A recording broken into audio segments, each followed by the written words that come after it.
સૌથી મોટા સમાચાર આપણને મળી રહ્યા છે। આ વિડીયો જોજો મિત્રો, જોજો, પૂરો જોજો। આ વિડીયો જોયા પછી તમે ગુસ્સે થઈ જશો અને તમારું કાળજું ફાટી જાય એવી ઘટના બની છે। છોટાઉદેપુર જિલ્લાના બોડેલી તાલુકામાં પાણેજ ગામમાં એક 5 વર્ષની યુવતીને બલિ ચડાવી દેવામાં આવી। એક તાંત્રિક ભુવા દ્વારા બલિ ચડાવી દેવામાં આવી છે। તો મિત્રો વિડીયોને છેલ્લે સુધી હું તમને બતાવું કે આ ઘટના કેવી રીતના બની।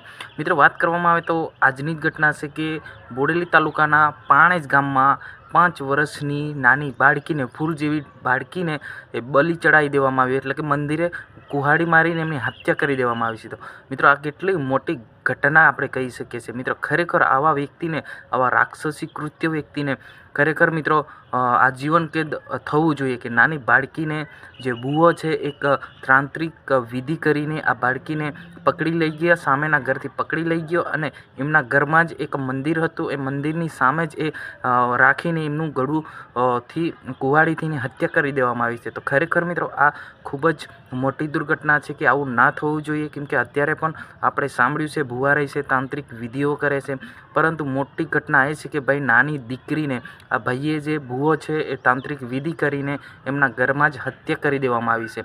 અત્યારે એમની તપાસ ચાલુ છે અને એમની પોલીસે પણ ધરપકડ કરી લીધી છે અને અત્યારે જે જિલ્લા વડા પણ ત્યાં આગળ તપાસ માટે આવી ગયા છે। મિત્રો તમારે શું કહેવું છે અવશ્ય કોમેન્ટ બોક્સમાં જણાવજો। આટલી મોટી ઘટના કહી શકાય છે, આજની જ ઘટના છે। 5 વર્ષની દીકરી, એટલે કે નાની એક ફૂલ જેવી દીકરી, એમને પકડી લઈ ગયા અને એમને કુહાડાથી એમને વિધિ નાખવામાં આવી, એટલે કે હત્યા કરી દેવામાં આવી, એટલે કે બલિ ચડાવી દેવામાં આવી છે। જી હા મિત્રો તમારે શું કહેવું છે અવશ્ય કોમેન્ટ બોક્સમાં જણાવજો। આજની વિડીયોની અંદર બસ આટલું જ હતું। હું તમારો દોસ્ત શૈલેષ બિલ। મિત્રો આ જાણકારી સારી લાગી હોય તો અમારી ચેનલને સબસ્ક્રાઈબ કરી નાખજો અને તમામ વોટ્સઅપ ગ્રુપમાં શેર કરવાનું ભૂલતા નહીં। જય હિન્દ, જય ભારત।